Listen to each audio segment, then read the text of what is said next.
ሰላም ጤና ይስጥልን ክቡራን የዩቲዩብ ቤተሰቦች፣ የሰዓቱን አጫጭር መረጃዎች እየቀርብ ያለው እስከ ፍጻሜው አብራችሁን ቆዩ።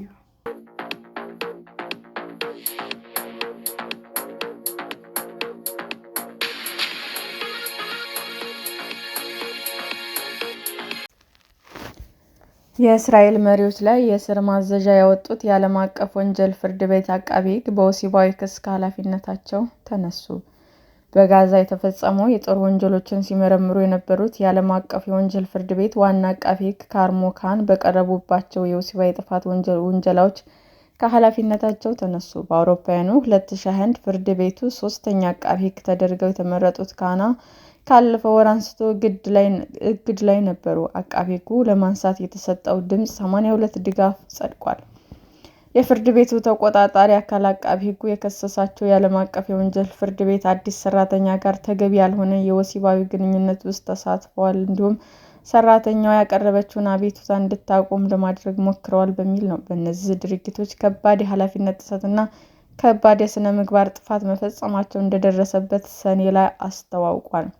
ካን የቀረቡባቸው ወንጀሎች እንዳልተፈጸሙ በመግለጽ ክሱን በተደጋጋሚ ውድቅ አድርገዋል። የአሁኑ ውሳኔ ሕጋዊነትና ፍትሐዊነት ባሉ ሕጋዊ መንገዶች በሙሉ እንደሚሞግቱም ጠበቃዎች ተናግረዋል።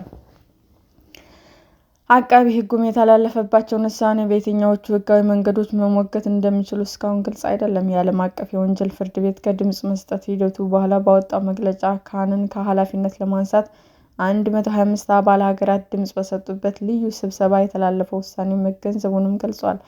ፍርድ ቤቱ ሁሉም ሰራተኞች ደህንነቱ የተጠበቀ፣ አካታችና መከባበር ያለበት የሥራ አካባቢ እንዲኖር ለማድረግ ከፍተኛ ትኩረት መስጠቱንም ይቀጥላል ሲል አቋሙንም አስታውቋል።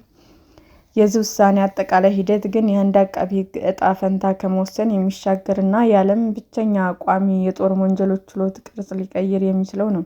ይህ የሥነ-ምግባር ጥሰት ምርመራ ተቋሙን ዓይን ውስጥ ከትቶታል፣ በውስጡ ያለውንም ክፍልም አጠናክሮታል። የዓለም አቀፍ የወንጀል ፍርድ ቤት ሙሉ በሙሉ ለማዳከምና ለማፍረስ የሚካሄድ ከዚህ ቀደም ያልተያዘ ዘመቻም ተከፍቷል። የፍርድ ቤቱ ደጋፊ አካል ተቋሙ ይድክማል፣ እንዲሁም እጅግ ከባድ የዓለም ስጋቶች ለመጋፈጥ የማይችል ይሆናል የሚል ስጋትም ተፈጥሮባቸዋል።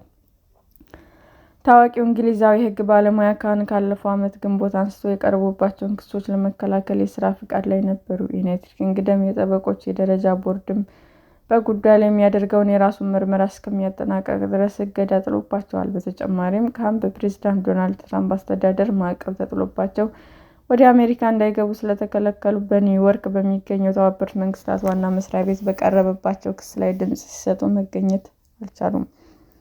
ፕሬዝዳንት ትራምፕ በአቃቤ ሕጉ ላይ ማዕቀብ የጣሉት የዓለም አቀፍ የወንጀል ፍርድ ቤት እስራኤል ባለስልጣናት በጋዛ ፈጽመውታል የተባለውን የጦር ወንጀል በተመለከተ ከሚያደርገው ምርመራ ምክንያት ነው። አቃቤ ሕግ ከኃላፊነታቸው ቢነሱም ውዝግቡ እዚህ ጋር የሚያበቃ አይመስልም። እዚህ ውሳኔ ላይ የተደረሰው እጅግ ስስ የሆነና ፍርድ ቤቱን ለከፍተኛ ትችት ያደረገው ሂደት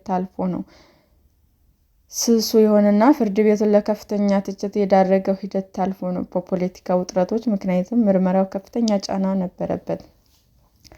ካን በአሜሪካ ማዕቀብ የተጣለባቸው በእስራኤል ጠቅላይ ሚኒስትር ቤንያሚን ኔታንያሁ እና የቀድሞ መከላከያ ሚኒስትር ዮአቭ ጋላንት በጋዛ ጦርነት ፈጽመውባቸዋል በተባሉ ወንጀሎች የተነሳ የእስር ማዘዣ እንዲወጣባቸው ከጠየቁ በኋላ ነው። ከቅርብ ዓመታት ወዲህ አሜሪካ ለፍርድ ቤቱ ያላት ምልከታ የከፋ እየሆነ መጥቷል።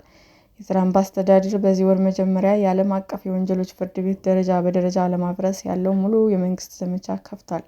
ፍርድ ቤቱ ለአሜሪካ ሉዓላዊነት ስጋት ሲል የሚጠራው የትራምፕ አስተዳደር የቪዛና ንብረት እገዳዎች እንደሚጥልም ገልጿል።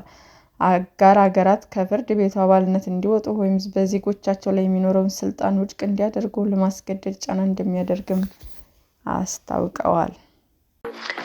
ሰላም ጤና ይስጥልን ውድ የዩቲዩብ ቤተሰቦቼ እንዴት ናችሁ? አዲስ ጀማሪ ነኝና ሰብስክራይብ ያደረጋችሁ አበረታቱኝ። አመሰግናለሁ። የዩቲዩብ አድማጮቻችን ለሰዓቱ ያቀረብኩላችሁ አጫጭር መረጃዎች ይህንን ይመስል ነበር። በሌላ መረጃ እስክንገናኝ ሼር፣ ላይክ፣ ሰብስክራይብ እንዲሁም ቢቀርብልን የምትሉት መረጃ ካለ ኮመንት እያደረጋችሁ ቸር ቆዩን።